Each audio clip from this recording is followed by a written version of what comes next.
Hello दोस्तों, मैं doctor Neeraj. आज दोस्तों हम चर्चा करेंगे कि हेयर फॉलिंग इस समय बहुत ज़्यादा हो रही है। हेयर फॉलिंग सीरीज़ में ये फर्स्ट सीरीज़ है जिसमें आप ये जानेंगे कि मुख्य रूप से हेयर फॉलिंग के क्या क्या कारण हो सकते हैं। हेयर फॉलिंग में सबसे पहले आज हम लोग डैंड्रफ के बारे में बात करेंगे। तो डैंड्रफ क्या होता है, क्यों होता है और इससे हेयर फॉलिंग क्यों होती है, इसके बारे में समझिए। डैंड्रफ सब लोग जानते हैं, एक प्रकार जिसको हिंदी में रूसी बोलते हैं। डैंड्रफ छोटे छोटे से बारीक कणों के माध्यम से आपको सर में दिखाई देता है। छोटे छोटे फ्लैक्स के रूप में एक स्किन जो है निकलती रहती है। शरीर में एक प्रकार का फिनोमिना है कि पुरानी डेड स्किन्स निकलती रहती है, उसी प्रकार से स्काल्प में भी आपके स्किन थोड़ा थोड़ा सा निकलती रहती है। तो यदि ये छोटे छोटे कण के रूप में है और जब बाल आप कॉम्ब करते हैं तो ये दिखाई देता है। तो इस प्रकार की जो संरचना आपके स्काल्प पे सर में दिखाई देती है, यही डैंड्रफ कहलाती है। डैंड्रफ में एक समस्या और है कि यदि ये जो फ्लेक्स निकल रहे हैं, यदि इसके पार्टिकल बहुत छोटे छोटे हैं तब तो सही है। आइदर यदि ये पार्टिकल बहुत बड़े हो जाते हैं, बड़े बड़े पार्टिकल के रूप में स्किन की लेयर निकलती है स्काल्प से, तो ये डैंड्रफ न होकर सीबोरिक डर्मेटाइटिस के रूप में कन्वर्ट हो जाती है। दोस्तों, मेडिकल टर्मिनोलॉजी में जो है जो डैंड्रफ होता है, इसको जनरली हम सीबोरिया बोलते हैं। और यदि यदि यही बहुत ज़्यादा यदि रफ होने लगता है पूरे स्काल्प में, यदि इस प्रकार के बड़े बड़े फ्लैक्स निकलने लगते हैं, तो इसको हम सीबोरिक डर्मेटाइटिस कहते हैं। जनरली दोस्तों, डैंड्रफ के कोई बहुत इस तरह के कॉजेटिव फैक्टर्स नहीं मिलते हैं। कुछ ऐसा मानने को है कि जैसे जो लोग हेयर को वॉश नहीं करते प्रॉपर, दैट मीन्स कि प्रॉपर बालों को धुलते नहीं हैं, तो धीरे धीरे कुछ समय के पश्चात जो है पोल्यूशन के फैक्टर से, या कोई ऐसे इन्वायरमेंट में व्यक्ति रहता है जहाँ बहुत डस्ट है, तो डस्ट के इकट्ठा होने से धीरे धीरे वहाँ पे ईचिंग होने लगती है और कुछ समय के पश्चात वहाँ पे डैंड्रफ दिखाई देने लगता है।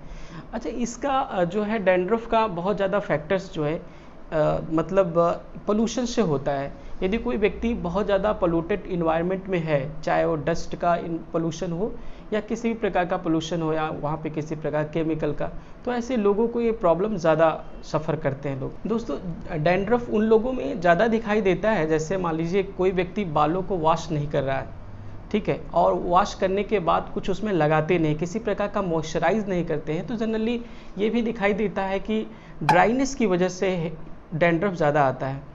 कुछ लोग जो है वॉश कर रहे हैं, बराबर वॉश तो करते हैं लेकिन उसमें कोई ऑयलिंग नहीं करते, दैट मीन्स कि, और कभी कभी ऐसा भी दिखाई देता है कि मच मोर ऑयलिंग कर रहे हैं, बहुत ज़्यादा ऑयलिंग करने के बाद कंटाजियस एलिमेंट उसमें अटैच हो जा रहे हैं, दैट मीन्स कि ऑयलिंग इतनी ज़्यादा हो रही है जिससे डस्टी इन्वायरमेंट को ज़्यादा सपोर्ट मिल रहा है और उस प्रकार से उसमें जो है बालू के, दैट मीन्स धूल के कण वगैरह इकट्ठा होने लगते हैं, धीरे धीरे दिखाई देता है, वो आपका जो है डैंड्रफ का रूप ले लेता है।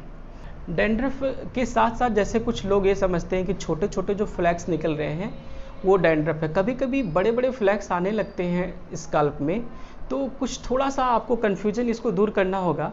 जैसे कभी कभी ये दिखाई देता है स्काल्प में कि जो फ्लैक्स हैं वो काफ़ी बड़े बड़े आ रहे हैं और उसमें क्रैक्स भी आते आते हैं, दैट मीन्स फीचर के रूप में क्रैक बड़े बड़े आने लगते हैं, दैट मीन्स वो आपको जो है सर में बड़े बड़े क्रैक्स आने लगते हैं। इसका मतलब that means converted to dermatitis. ऐसे डर्मेटाइटिस को हम एटोपिक डर्मेटाइटिस बोलते हैं। कभी कभी उसमें जो फ्लैक्स में को जब आप हटाएंगे वहाँ से, तो स्किन की पूरी लेयर अंदर रेड रेड सी आती है। ऐसे केसेस में हम इसको बोलते हैं सोरियासिस, सोरियासिस ऑफ स्काल्प। आइए हम लोग ट्रीटमेंट पार्ट पे चलते हैं और ये समझते हैं कि डैंड्रफ यदि किसी व्यक्ति को हो रहा है तो हम क्या क्या इसमें ट्रीटमेंट कर सकते हैं। फर्स्टली, यदि किसी को बहुत ज़्यादा डैंड्रफ हो रहा है तो होम्योपैथिक मेडिसिन में जो है सबसे अच्छी जो होम्योपैथ की मेडिसिन है वो नाइट्रोम्यूर है। नाइट्रोम्यूर मतलब इस प्रकार के डैंड्रफ के केस के लिए बहुत अच्छी दवा है, लेकिन नाइट्रोम्यूर देने से पहले उसके जो है कॉन्स्टिट्यूशन को ज़रूर वॉच कर लें। इसके अतिरिक्त दोस्तों, यदि किसी को बहुत ज़्यादा डैंड्रफ हो रहा है तो उसमें हम फास्फोरस भी प्रयोग कर सकते हैं। डैंड्रफ के साथ साथ जैसे ग्रुप ऑफ हेयर की फॉलिंग हो रही है, डैंड्रफ की वजह से हो रही है, तो फास्फोरस 200 पोटेंसी दिन भर में 3 बार 6 ड्रॉप प्रयोग करें। और इससे पहले जो हमने नाइट्रोम्यूर के बारे में बताया, यदि नाइट्रोम्यूर का कॉन्स्टिट्यूशन मैच कर जाता है नाइट्रोम्यूर का मेंटल और फिजिकल कॉन्स्टिट्यूशन मैच करता है, तो डैंड्रफ के लिए बहुत अच्छी दवा है। इसे भी आप 6 ड्रॉप 3 टाइम्स यूज करें। दोस्तों यदि स्किन में, दैट मीन्स कि खासकर स्काल्प की स्किन में जो भी चीज़ें आपको डैंड्रफ के फॉर्म में निकल रही है, यदि वो बहुत ज़्यादा स्टिकी है, दैट मीन्स कि उसको टच करने पे वो चिपचिपी है, तो ऐसे केस में हम ग्रेफाइट्स यूज करते हैं 200 पोटेंसी। ग्रेफाइट्स बहुत अच्छी दवा है इस केस में कि डैंड्रफ इससे बहुत आसानी से क्लियर हो जाते हैं।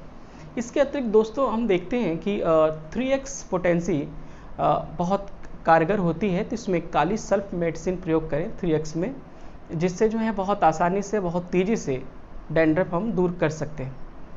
तो दोस्तों इस तरह से आपने समझा कि मेडिसिनल पार्ट में कि कौन कौन सी मेडिसिन हम प्रयोग कर सकते हैं। इसके अतिरिक्त इसमें जो है यदि किसी को डैंड्रफ हो रहा है बहुत ज़्यादा, तो इसमें जो है जो भी शैम्पू वगैरह का प्रयोग करना भी बहुत ही उचित है। दैट मीन्स शैम्पू, इसके लिए आप मेडिकेटेड प्रयोग करें। कोई पार्टिकुलर शैम्पू के बारे में नहीं बताया जा रहा है, लेकिन इस प्रकार का शैम्पू आप प्रयोग करें जिसमें मेडिसिन मेडिकेटेड हो। दैट मीन्स नॉर्मल शैम्पू से आपका डैंड्रफ नहीं जाएगा। आइदर यदि आप इस पर ध्यान नहीं देंगे तो ये डैंड्रफ बढ़ता जाएगा, और डैंड्रफ बढ़ते बढ़ते हेयर फॉलिंग बहुत ही ज़्यादा हो जाएगी। तो दोस्तों ध्यान रखें इन सब बातों का। आशा करते हैं कि आपको ये वीडियो अच्छी लगी होगी। अपने इस कमेंट सेक्शन में ज़रूर बताएं। Thank you so much.